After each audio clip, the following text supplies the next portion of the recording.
Do you know the last 600 sermons that Mr. Wesley preached?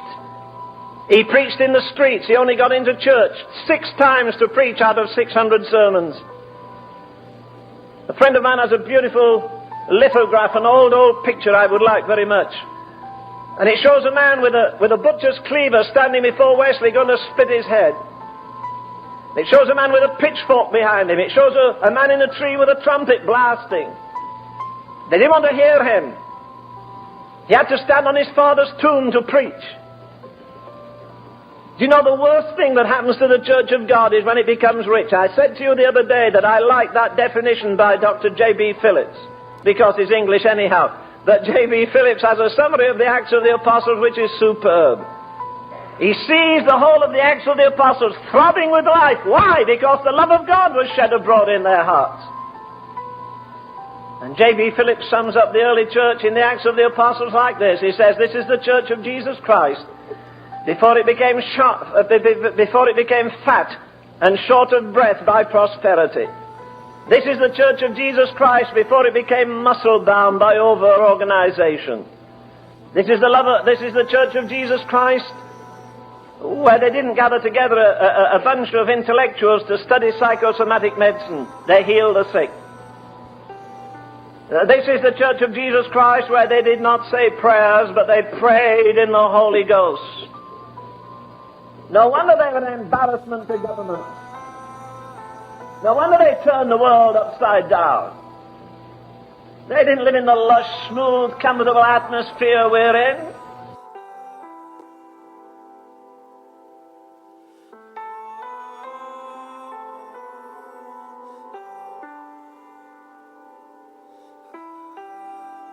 And he said he'd just been in a church, he told me. It was a cold, wintry night. We had a pretty cold winter last winter. At least most places had. And the pastor stood up and said, my dear friends, this Wednesday night, I want to thank you from the bottom of my heart for coming to church. It is a terrible night. The wind is blowing and it's most uncomfortable. And you've come to church. Oh, you're so wonderful. He was prepared to rapture them and give them all a crown right on the spot. They were so marvelous that they come to church. And he said, I want to thank you from the depths of my... Oh, he laid it on, and the old boy there was like this all the time. And when he got up, he said, I'm glad to be here tonight.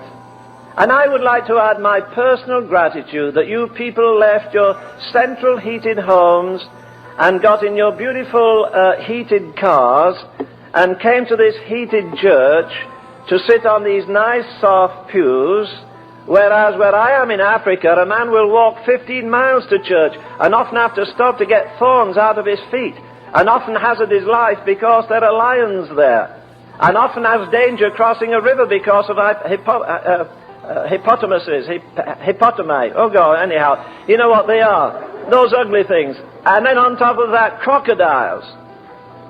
And he said, you know what? They walk 15 miles home at night and they haven't got a bite of food when they get there.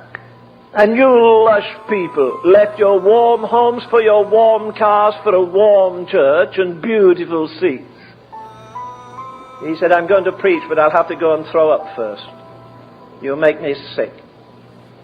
Well, maybe that's a bit of it. No, it's not exaggeration. That actually happens.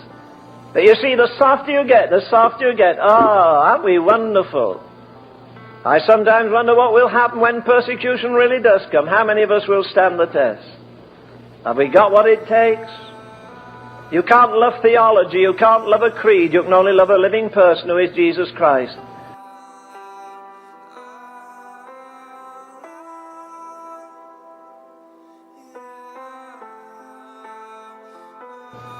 The thing that let this man bare his back to the smiters, hang on a piece of wood in the Mediterranean for 36 hours, in weariness, in fastings, in painfulness, in tribulation, in distress, in famine, in peril, in nakedness, in sword, in perils of the deep, in perils of mine own countrymen, go on.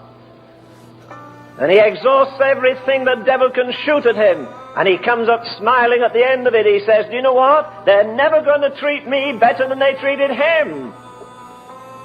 And if they treated the Son of God like that, I expect to have this. But I want to tell you something. I've got something inside of me, and I won't break up under it. Because the love of God, again, is shed abroad in my heart by the Holy Ghost.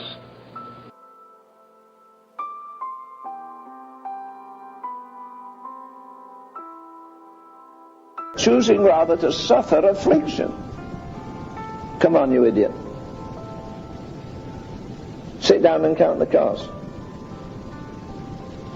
Choosing rather to suffer affliction with the children of God than to enjoy the pleasures of sin. Come on. I remember the first time I was in an alliance meeting and they sang a hymn, "To be like Jesus." Oh, I want to be like Jesus. And immediately I thought, do you? Do you really?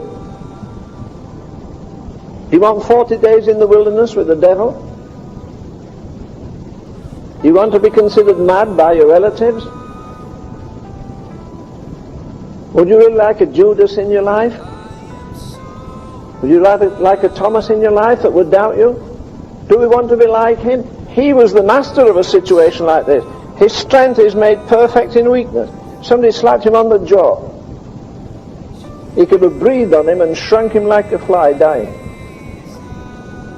He never exercised his authority for his own defense or his own success. You men that have beards, somebody plucked your jaw and grabbed that and pulled the flesh out, you'd jump. They did that to him. Somebody got a mouthful of phlegm and spit in his face or in his eye. Doesn't do a thing. Come on, you idiot. Sit down and count the cost.